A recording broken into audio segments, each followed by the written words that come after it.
परिसरात पोलिसांनी धाडसी कारवाई करत एका फरार आरोपीला अटक केली आहे। लक्ष्मीनगर पोलीस ठाण्याच्या हद्दीतील पोते वस्ती भागात राहणाऱ्या कृष्णसिंग बावरी याला वरिष्ठ पोलीस निरीक्षक रवींद्र कदम यांच्या नेतृत्वाखाली जेरबंद करण्यात आलं। विशेष म्हणजे आरोपीच्या घरातून तब्बल 7 तलवारी जप्त करण्यात आल्या।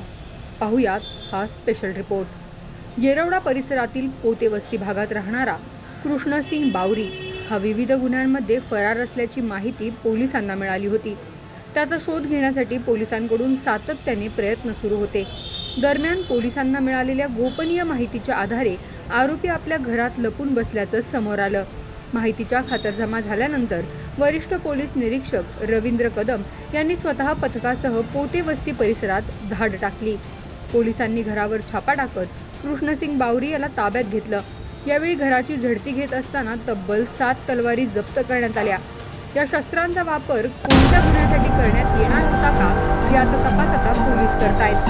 फरार आरोपीला अटक करण्यात यश मिळाल्याने पोलिसांनी सुटकेचा निश्वास सोडला। आरोपीची गुन्हेगारी पार्श्वभूमी, त्याचे साथीदार आणि जप्त करण्यात आलेल्या तलवारींबाबत अधिक तपास सुरू आहे। दरम्यान फरार कृष्णसिंग बावरी याला पकडण्यासाठी पोलीस जेव्हा घरात घुसले तेव्हा त्यांच्यावर काही आरोप करण्यात आले आहे। त्यानंतर वरिष्ठ पोलीस निरीक्षक रवींद्र कदम यांनी काय केलं ते पहा। हम आपके दागिने लेके गए। हाँ, नहीं तो अभी तो बात कर रहे हैं दागिना नहीं, लेके हमने गए। अलमारी तोड़ रहे, हमने ये बोला अरमानी से हमने खाली तलवारें निकाली अलमारी है। लिया, हमने बोला ना कोयता भी रहेगा, किसी को छोड़ेंगे नहीं। हमने बोला ही नहीं। हाँ, यहाँ का कायदे का राज चलेगा, किसी की दादागिरी नहीं चलेगी। ये काय के लिए चाहिए? तलवार काय के लिए चाहिए? डालने के लिए हमारे काम मदद हाँ, कितना आप कोयता कितना नवरात्रि है? में देखो ना बकरा कटता है। ऐसा मत करो, देखो बकरा गलत कटता है, काम हमारे को काम नहीं पानी क्या करते। करा है? ये तलवार अच्छे तलवार काय के लिए है? हाँ, अच्छे तलवार लेके आए तुम लोग। फरार आरोपीला जेरबंद करत 7 तलवारी जप्त करण्यात आल्याने येरवडा परिसरात खळबळ उडाली। या कारवाईमुळे गुन्हेगारांवर पोलिसांचा वचक कायम असल्याचे पुन्हा एकदा स्पष्ट झाले।